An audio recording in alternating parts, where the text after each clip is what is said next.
रायगड़ा में बीजेडी मूलोत्पाटन कांग्रेस विजय दीर्घ वर्ष व्यवधान पर कांग्रेस दल रायगड़ा जिले में पुणी थे कांग्रेस दल पुणी थे फेरी आसिला। तीनोटी निर्वाचन मंडली कांग्रेस बलर प्रार्थी जीतिले। रायगड़ा निर्वाचन मंडली में आपाल स्वामी काड्राका, गुणपुर में सत्यजित कमांगो, विषमकटक नीलमाधव हिकोका विपुल भोट्रे विजय हासिल कर।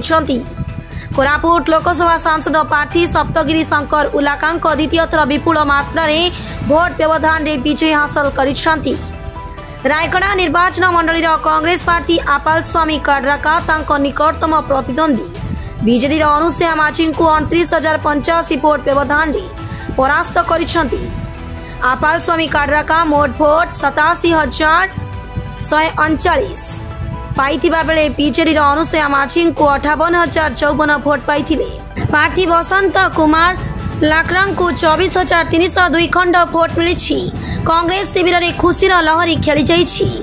बिजु जनता दल मध्य आभ्यंतर कंदल मतभेद आत्मघाती कार्य दलर प्रार्थी मानक पराजयर मुख्य कारण होइथिबा आलोचना हेउछि। नमस्कार। सर्वप्रथम रायगड़ा जनसाधारण को मु धन्यवाद जनइबी जो तांकर आशीर्वाद रे आज विपुल परिमाण रे मते आशीर्वाद देइचंती सितमै तांको द्वारा ही आज मु विजय हासिल करछि।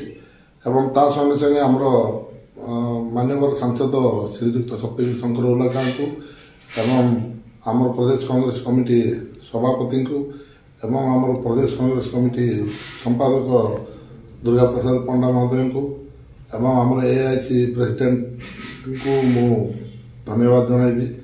आज आम मानकर जो कष्ट जो प्रकार शासक दलर 15-20 वर्ष है जो हाथ को आम रायगड़ा निर्वाचन मंडल हाथ को नहीं हाथ आम छड़े किमिति आणलु सेरा हूँ समस्त लोक मान आशीर्वाद लगे बोलिक आज आम ए सीट पाई। देखो आपण तो जानते आमर माननीय सांसद जो प्रकार कार्य करथिले ताको देखी लोक माने मु जो कार्य जाक करथिले जतबेले लोकंकर दुख कष्ट सब बेले जाई मु छिड़ा होतली एवं जो अंतिम समय रे जो ठीक जे मृत्युवरण कला ताको बिना मूल्य रे काठ देउतली सेति लोक माने मध्य